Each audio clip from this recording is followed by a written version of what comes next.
మీకు ఈ వీడియో నచ్చినట్లయితే వీడియో క్లిక్ చేసి ఛానల్ని సబ్స్క్రైబ్ చేసుకోండి.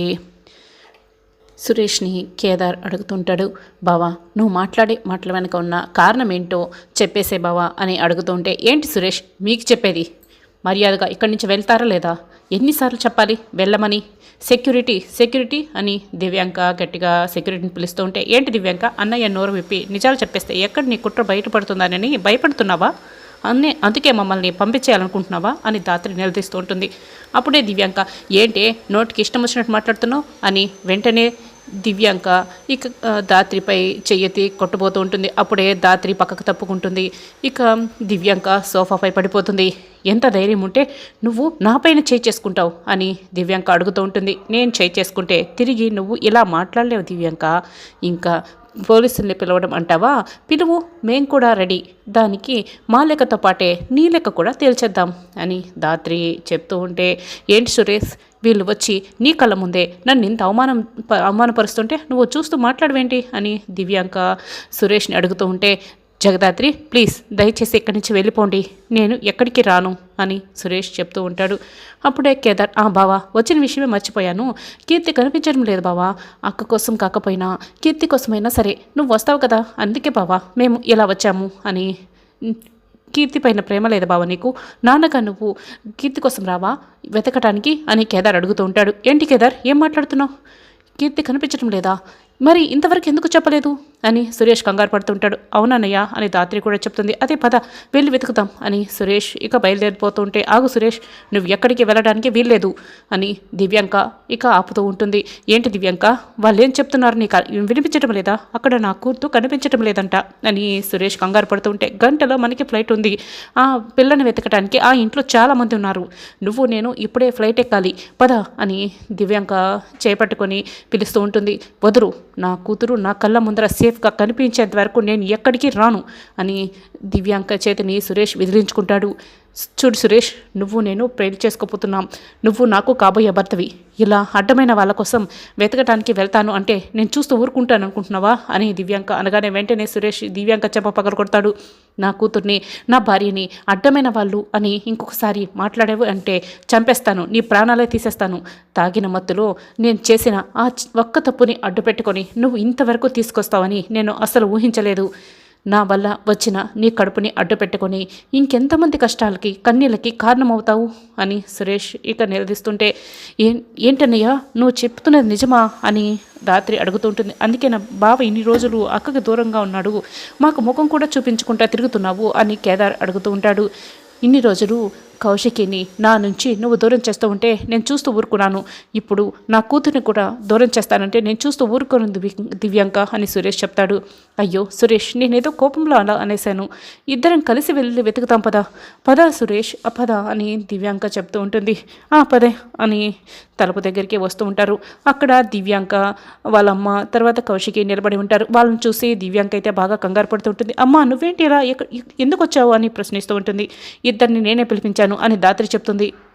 ఇక్కడ ఏం జరుగుతుందో ఎందుకు జరుగుతుందో అందరికీ ఒక క్లారిటీ రావాలి కదా, అందుకే పిలిపించాను అని దాత్రి అంటుంది. ఏంటి దివ్యాంక, నువ్వు కౌశికి భర్తని పెళ్లి చేసుకోబోతున్నావని వీళ్ళిద్దరూ వచ్చి నా దగ్గర చెప్పారు. కౌశికి నీ ఫ్రెండు, కౌశికి తన భర్తతో సంతోషంగా జీవితం గడపాలని నువ్వు కోరుకోవాలి, అంతే తప్ప కౌశికి భర్తని నువ్వు పెళ్లి చేసుకోవడం ఏంటి?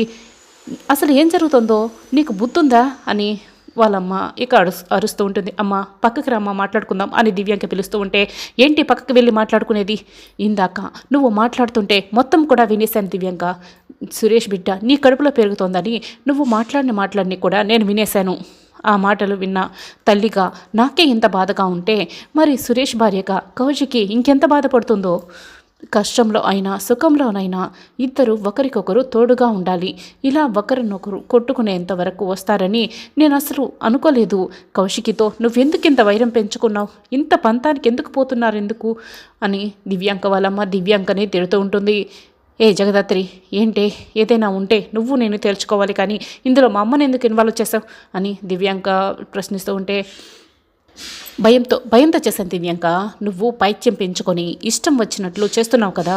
ఆంటీతో మాట్లాడితే ఆంటీ అయినా నీ పైత్యాన్ని తగ్గిస్తారేమోనని నేను ఆంటీకి వెళ్ళి అన్నీ చెప్పి ఇక్కడికి తీసుకొచ్చాను అని ధాత్రి అంటుంది. కానీ ఇక్కడికి వచ్చిన తర్వాతే తెలిసింది కదా నీ పిచ్చి పైత్యం దాటిసి చేతల వరకు వెళ్ళిందని ఇప్పుడే అర్థమైంది అని కేదార్ చెప్తాడు. అసలు పెళ్ళైన వారితో నువ్వు కడుపు చేయించుకోవడం ఏంటి కౌశికి? నీకు ఎంత మంచి స్నేహితురాలు, తన జీవితాన్ని ఇలా నాశనం చేస్తావా? ఇంకేం వినకు. నువ్వు ఈ వెంటనే యుఎస్ వెళ్ళడానికి రెడీ అయిపో. మన కుటుంబం గురించి, మన పరువు గురించి నువ్వేమైనా ఆలోచించావా? నేను వెంటనే వెళ్ళి ఈ విషయం మీ నాన్నకి చెప్తాను. మీ నాన్న నిన్ను ఖచ్చితంగా యుఎస్ పంపించేస్తాడు అని దివ్యాంక వాళ్ళమ్మ చెప్తూ ఉంటుంది. అమ్మ, ఇక్కడ నా బిజినెస్ ఉంది, ఇక్కడ నా లైఫ్ ఉంది, నేను సురేష్ ఒకరినొకరు ప్రేమించుకున్నాం, నేను ఇక్కడే ఉంటానమ్మా అని దివ్యాంక చెప్తూ ఉంటే, ఏంటే పెళ్ళైన వాడిని నువ్వు ప్రేమించడం, పెళ్లి చేసుకోవడం, కడుపు తెచ్చుకోవటం నీకేమైనా పిచ్చి పట్టిందా? ఇక్కడ మన పరువు మన చేతుల్లో ఉండాలి అంటే నువ్వు మాత్రం ఖచ్చితంగా యుఎస్ వెళ్ళిపోవాల్సిందే. నువ్వు కూడా ఇక్కడ బిజినెస్ చేసుకుంటున్నావని అనుకున్నాము, కానీ ఇలా వేరొకరితో పెళ్ళైన వాడితో సంబంధం పెట్టుకొని కడుపు తెచ్చుకుంటావని ఇప్పుడే కదా అర్థమైంది. నలుగురికి తెలిసేలోపు నువ్వు యుఎస్ వెళ్ళిపోవాల్సిందే అని దివ్యాంక వాళ్ళమ్మ ఇక చెప్తూ ఉంటే, అమ్మ నేను తల్లి అవ్వడం, సురేష్తో కలవడం అంత అబద్ధమమ్మా అని దివ్యాంక కంగారులో నిజం చెప్పేస్తుంది. అందరూ షాక్ అయి చూస్తూ ఉంటారు. ఇక కేదార్ దాత్రి అయితే చాలా సంతోషపడుతూ ఉంటాడు. ఏంటి, ఏం మాట్లాడుతున్నావు దివ్యాంక, ఇదంతా అబద్ధమా అని సురేష్ అయితే షాక్ అవుతూ ఉంటాడు. అవును, నేను నిన్ను పెళ్లి చేసుకోవడం కోసం, కౌశికి నుంచి దూరం చేయడం కోసం అబద్ధం చెప్పాను. అవును, ఇదంతా కూడా అబద్ధమే, నాకు అసలు కడుపే రాలేదు అని దివ్యాంక ఇక చెప్పేస్తుంది. అసలు నిజం చెప్పేస్తుంది.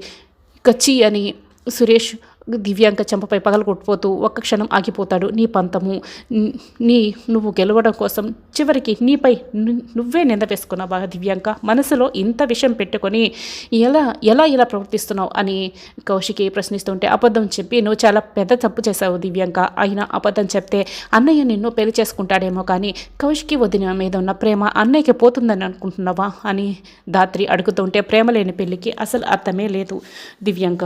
నీకు ఇది అర్థమైన రోజు ఇలాంటి పిచ్చి పని అస్సలు చేయవు అని కేదార్ కూడా చెప్తాడు. సారీ కౌశికి, నేను సారీ నీకు చెప్తున్నాను, ఇది చాలా చిన్న పదం, ఇంతకన్నా నేనేం చేయగలను అని దివ్యాంక వాళ్ళమ్మ కౌశికి చేతులు పట్టుకొని మరీ చెప్తూ ఉంటుంది. పర్వాలేదండి, అయినా తప్పు ఒకవైపు నుంచే జరగలేదు, మా మధ్య కనుక నమ్మకం ఉండి ఉంటే విషయం ఇంతవరకు ఎందుకు వస్తుంది అని కౌశికి ఇక బయటికి వెళ్ళిపోతుంది బాధపడుతూ. కౌశికి ఆగు అని సురేష్ కౌశికి వెనక్కి వస్తాడు. మా మాట నమ్మి ఇక్కడి వరకు వచ్చి మా ప్రాబ్లం సాల్వ్ చేసేందుకు చాలా థ్యాంక్స్ అండి అని కేదార్ దాత్రి ఇద్దరు కూడా దివ్యాంక వాళ్ళ అమ్మకి దండం పెడతారు.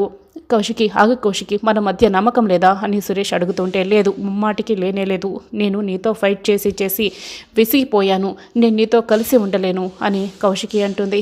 అయ్యో వదిన, అలా మాట్లాడకండి, దివ్యాంక బెదిరించడం వల్లే, బ్లాక్మెయిల్ చేయడం వల్లే అన్నయ్య ఇలా చేశాడని మీకు కూడా అర్థమవుతుంది కదా అని కేదార్ దత్రి కూడా ఇద్దరు ఇక చెప్తూ ఉంటారు.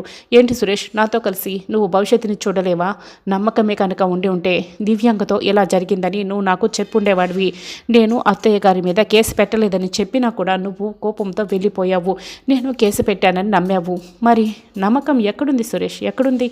నేను విసిగిపోయాను, నేను నీతో కలిసి ఉండలేను అని కౌశికి చెప్తూ ఉంటే ఇక సురేష్ బాధపడుతూ ఉంటాడు.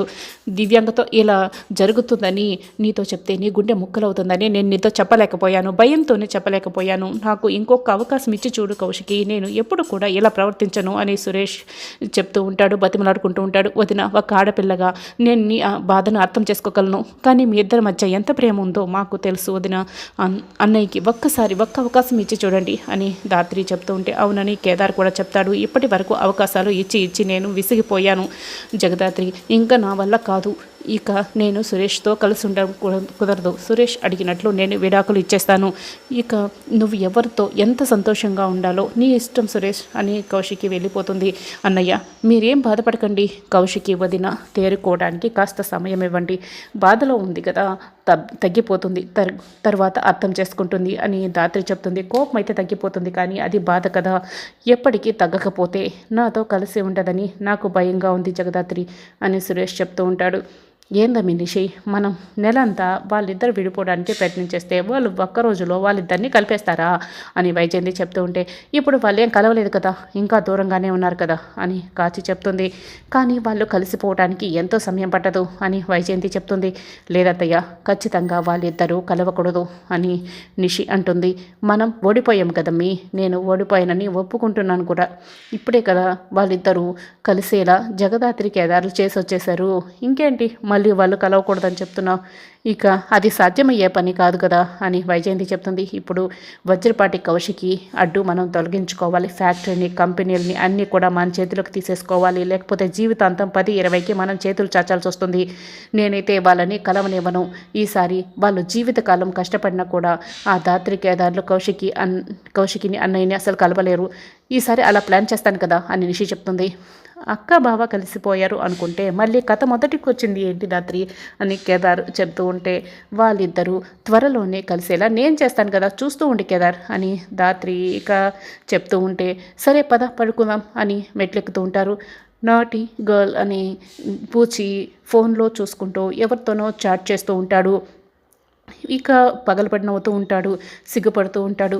ఏంటి ఈ టైంలో బూచి అన్న ఎలా చేస్తున్నాడు అని కేదార్ దాత్రి ఇద్దరు కూడా బూచిని గమనిస్తూ ఉంటారు.